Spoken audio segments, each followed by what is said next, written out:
Webinaire et classe virtuelle, quelle différence? C'est une question que beaucoup d'organisations qu'on accompagne nous posent aujourd'hui, également des formateurs qui se posent la question sur la différence entre ces deux formats. C'est ce qu'on va voir aujourd'hui. Si on devait faire une métaphore, le webinaire, ça pourrait ressembler en fait à ce qu'on rencontre dans un amphithéâtre, une conférence, voilà, quelque chose où on a un intervenant qui est devant un grand groupe et qui va partager pendant 1 heure, 2 heures du contenu dans lequel il y aura une forme d'interaction évidemment, mais globalement c'est assez transmissif et une personne s'adresse à de nombreuses autres personnes. A contrario, la classe virtuelle, on est plutôt sur la métaphore de la salle de formation.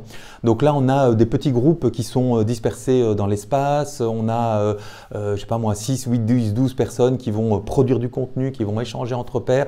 Tous les types d'interactions qu'on va retrouver dans une salle de formation plus classique. Le point commun entre les deux, donc webinaire et classe virtuelle, évidemment, c'est que ce sont des modalités à distance, donc distancielles, dans lesquelles on va utiliser les technologies aujourd'hui de l'information avec des outils qui vont nous permettre de communiquer, de nous retrouver tous ensemble.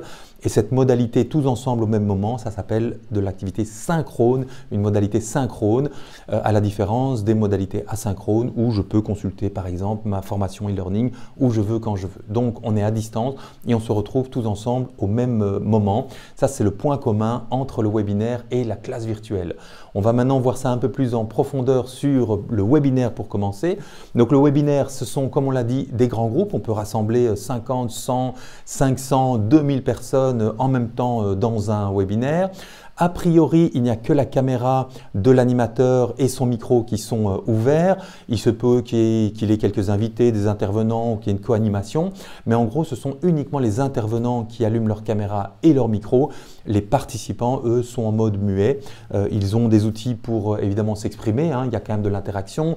Ils peuvent intervenir dans le chat. Il y a des outils parfois d'animation interactive qui sont mis à disposition. Mais globalement, on est plutôt dans un sens one-way entre les intervenants qui poussent vers les participants. Les outils d'animation qui sont communs entre le webinaire et la classe virtuelle, on a bien sûr le chat dans lequel on va pouvoir poser une question, que pensez-vous d'eux, quelle est votre expérience, et les personnes peuvent répondre dans le chat. Ça marche jusqu'à un certain nombre de participants. C'est sûr qu'au-delà de 50, 100, ça devient même difficile simplement, si l'interactivité est là et que tout le monde participe, de pouvoir suivre simplement le chat. Donc souvent dans les webinaires, il y aura quelqu'un qui va être dédié au chat et qui va remonter éventuellement les questions. Il y a des outils de sondage qu'on utilise en webinaire, en classe virtuelle. On pose des questions, il y a des résultats qui s'affichent. Le partage d'écran, donc je peux partager mon écran, montrer un site web, une application et je peux partager toutes sortes de médias. Je peux partager une illustration, une photo, un PDF, une vidéo, etc. Autant dans le webinaire que dans la classe virtuelle. Il y a maintenant des petites spécificités, des outils qu'on va retrouver uniquement d'un côté ou de l'autre.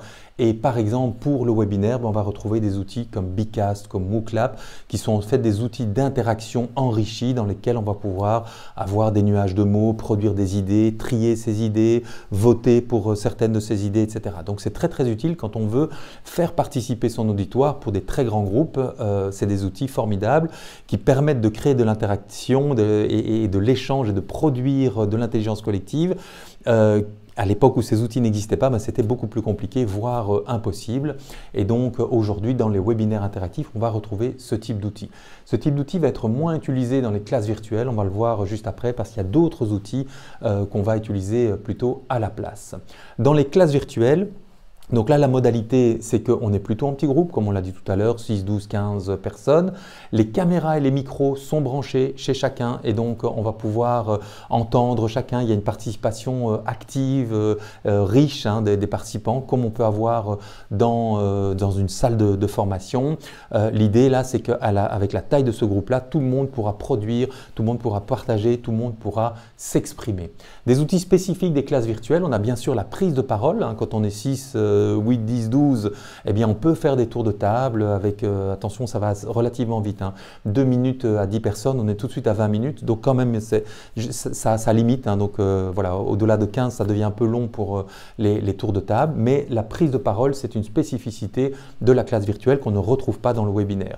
Le fait de travailler en sous-groupe également, une fonctionnalité hyper intéressante pédagogiquement, donc là on va créer des sous-groupes et puis on va se retrouver à 2 ou 3 dans un petit sous-groupe avec nos vignettes, nos micros, on va travailler travailler sur une question, on va produire quelque chose et puis on se retrouve en plénière avec tous les participants, les 12 participants, et ce qu'on a produit à nous trois dans un sous-groupe, eh bien un de nous va peut-être le délivrer en plénière et le partager. Ça ressemble très très fort à ce qu'on peut faire dans une salle de formation.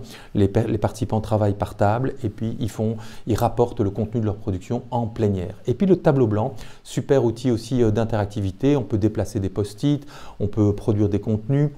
On peut partager, on peut annoter, on peut entourer, on peut créer des mind maps. Donc c'est vraiment un outil aussi très très utile, mais qui aussi est réservé plutôt à la classe virtuelle parce que si on est 100 sur un tableau blanc, ça va tout de suite devenir illisible. Donc la prise de parole, les sous-groupes, les tableaux blancs, des outils interactifs qui se rapprochent de ce qu'on connaît dans les salles de formation et qui sont utilisés dans les classes virtuelles. Voilà, j'espère que la différence est plus claire maintenant entre webinaire et classe virtuelle. Si j'avais un message à faire passer à propos de ces deux modalités, à distance et synchrone, c'est qu'en fait ce sont des choses qui sont relativement faciles à mettre en place. C'est les mêmes ressorts pédagogiques de fond, en tout cas les fondamentaux pédagogiques, c'est la même chose qu'en présentiel. Il y a évidemment des différences en termes de rythme, en termes de distance, en termes d'interactivité et évidemment il y a la couche technologique aussi à prendre en compte. Mais une fois passé et apprivoisé ces petits défis qu'on peut rencontrer au début, en fait ce sont des modalités qui fonctionnent excessivement bien et qui sont relativement faciles à mettre en œuvre. Si je devais dire encore une dernière chose, c'est qu'un bon animateur en présentiel souvent va être un bon animateur en distanciel. Voilà, n'hésitez pas à partager votre avis sur ces différences, sur ces similarités, puis peut-être sur vos expériences sur les webinaires et les classes virtuelles. Je vous dis à très très bientôt. Bye bye.